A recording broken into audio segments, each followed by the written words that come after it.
Coming up next on the IP Talk stage, Irene Zhang from Samsung, presenting Samsung Library and IP offerings. Good morning, everyone. So welcome to the ChipEstimate, and I'm Irene Zhang from Samsung. So Samsung is a big umbrella, and now we start to cover Foundry business. So today I'm going to talk about Samsung's design enablement in the Foundry business for the advanced technology.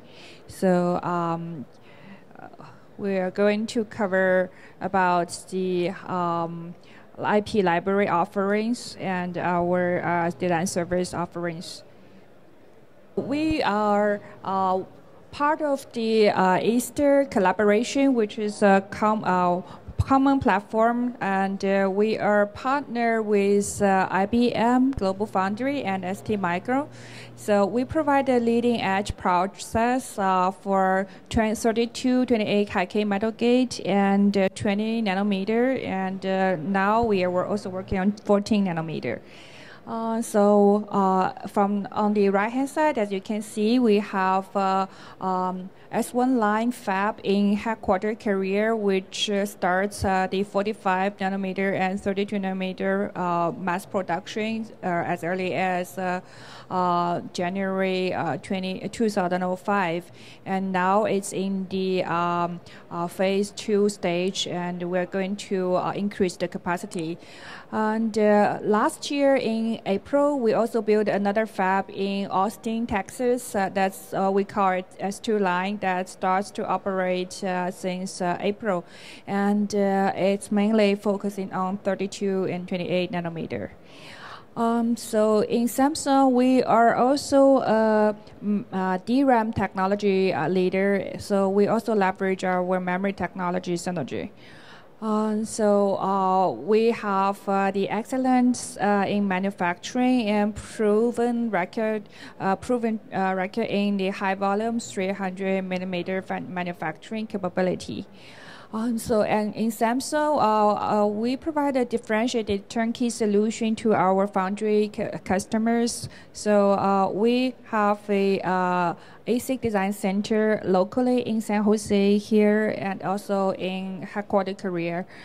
So we can provide our customers for the validated IP and also the standard style basic libraries and memory compilers.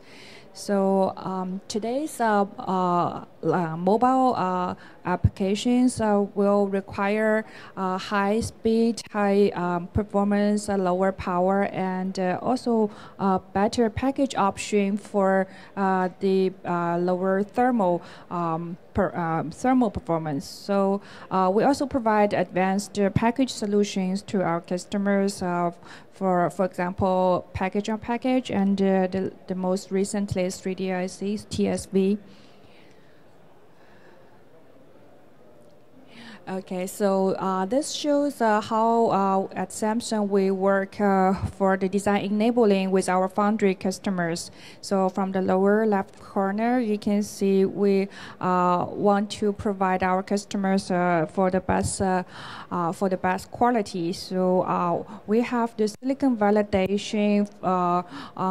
Not only the SRAM test vehicle for early yield ramp-up study, and we also have the logic test vehicle, which includes the Cortex ARM cores and also the cache memories, as well as the logic cells. We also provide routing enabling for double patterning, and provide a 3D IC solution to customer, like the design rules for TSV design. So inside the PDK, we also include the SPICE models and the DRC LVS rules and cadence libraries for those virtual also layout editors. And we also provide a PNR tag file to customers. So for DFM, that's bringing up the gap between the process and the front-end designers. So for DFM design kit, we mainly offer our customers a very integrated DFM kits to help customer to simulate that before the tape out. And that includes the rule-based modeling and the verification and model-based verification, and all those, for example, for the LUP litho checking and also process hotspot checking. And we also provide a design kit for the layout enhancement. For customers who are not that familiar with our DFM flows, then Samsung can provide a service and help customers to run through the DFM check and provide solutions. We also provide a set of libraries and standard cell IPs, which covers the standard cell, the basic I/O libraries, memory compilers, and also some of the high-speed interface IP and mixed signal IP. So this shows us the PDK deliverables offerings. So we support the major EDA tool design enabling partners, Cadence, Mental Graphics, and Synopsys. So inside the PDK package, the schematic symbol is included. The HSPICE and the spectra models are included. And for physical verification, DRC and LVS, we support Mental Graphics, Calibra, and Synopsys ICV. For the for PACs, we support all the three vendors: the Synopsys, Star RC, Cadence QRC, Mentos, Calibra XRC, and we also provide the tech file and stream map file. On top of that, a set of detailed design manual and release note, as well as some model reference guide, are provided to help our customers to integrate and start the design smoothly. Okay, so here is for the digital world for the IP support. So Samsung's will provide the ARM libraries, and also we have our in-house design IPs, as well as some third-party IPs through our IP alliance. And Samsung will take care of the licensing and porting, so customers don't have to worry about the additional license fee or the licensing work. So we just provide a turnkey solution for a customer. And we also take care of the mass production pattern generation for those IPs. And those IPs are all silicon validated. Well, so customer satisfaction is our first priority. For the library IP, we provide the both backbone library IP and enhanced library IP. So the backbone library IP is through the common platform technology, which is the vendor is from ARM, and we partner with IBM and Global Foundry. So the basic offerings includes the standard cell library, the high-density 9-track standard cell, the high-speed 12-track base cells, and power management kit for low-power designs. And also there are memory compilers for high-density, high-speed SRAMs, and also register files for single-port, dual-port. So there are a lot of different flavors. And for ARM also provide a general purpose I/O cell libraries to cover a wide range from 1.2 volt to 1.8 volt I/O. And on the right-hand side is the enhanced library IP set that Samsung has customized through the modification right of a common platform library.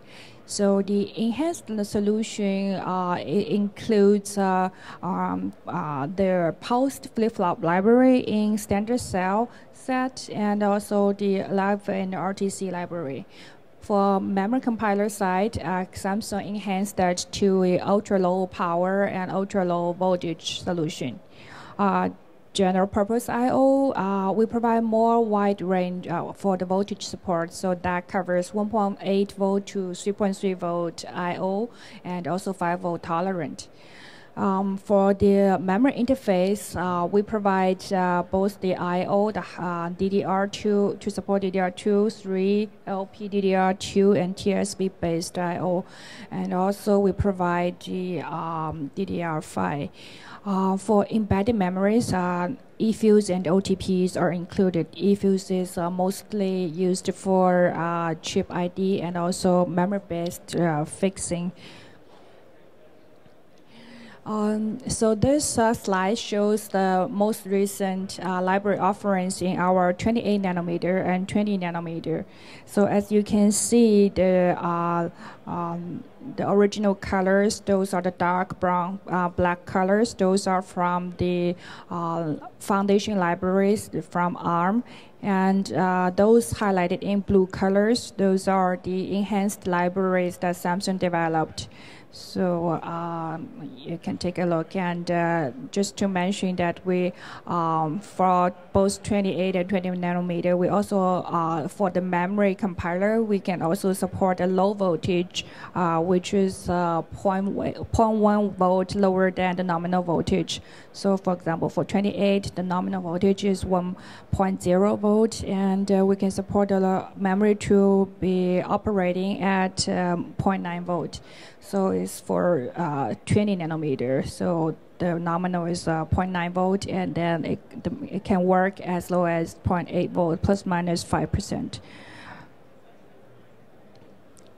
In Samsung, we also provide some IP solutions. Our IP portfolio provides some essential building blocks for our customers to start the contemporary SoC designs.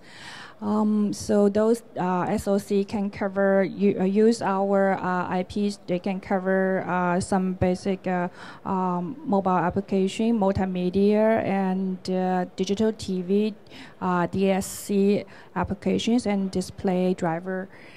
So from ARM, we license those ARM processor cores. So at Samsung, we harden those cores and provide to our customers.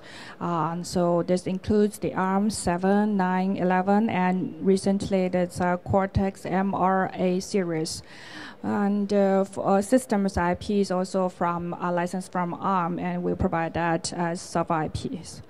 So for high-speed interface, we provide a PHY for SATA PCIe PHY and USB 2.3 and HSIC and LVDS and MIPI PHY HDMI DisplayPort. Those are licensed with Snowbush, Synopsys, and we also have our own in-house design IPs. Multimedia side covers JDAC coder and NTSC PAL encoder. Standard cell library, as I mentioned earlier, that's more from the ARM. Right now, it's through the common platform library. High density is 9-track, high speed is 12-track, multi-VT, and also some selection of multi-channel lengths to control the leakage optimization. And also, we provide a power management kit to, for example, it includes the isolation cell, level shifter, and power gating cells. For the embedded memory side, we provide the memory compilers for SRAM and VROM, and also we provide different configurations of eFuse and OTP. For the I/O library side, inline and staggered I/O are provided for the older technology, 45 nanometers and above. And from 32 nanometer to 28, 2014, we provide multi-row inline I/O structure. So all the I/O cells have the same physical size, but the designer have the flexibility to arrange them in several rows, and they can mix like one row or two rows at one side of the die. And we can also provide a wide range GPIO.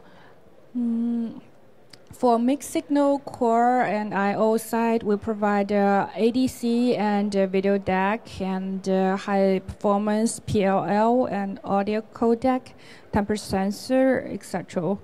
And the memory interface, we support DDR2, 3, LPDDR2, 3, and on top of the Samsung's in-house IP for the DDR5, we also support the Synopsys DDR controller as well. And next year, start from later this year, we also plan to develop the DDR4 interface for our Foundry customer. So this slide shows our roadmap for the Cortex A series ARM core readiness. So those cores are hardened by Samsung's design teams to achieve not only the performance, also the lower power as well as the smaller area. So for 32 nanometer, those dual core or Cortex A15, dual core Cortex A9, single core Cortex A9, and single core Cortex A8, they are all in mass production stage, and we have a lot of complex SoCs are in the production stage right now, and they are silicon validated and fully verified. So for 28 nanometer, we offer to our customers the quad-core Cortex A15 at 1.3 gigahertz and the dual-core Cortex A9 at 1.0 gigahertz. So they are already under development, but should be ready by now. The Cortex A7 quad-core is going to be ready by this month, end of this month. And in the planning stages, starting from the middle of this year, we just started actually, the Cortex A15 quad-core design for 20 nanometer, and it will be in 2.1 gigahertz. The Cortex A7 is also in the planning stage, and they will be ready early next year. Okay, that covers my talks about Samsung's IP and library offerings.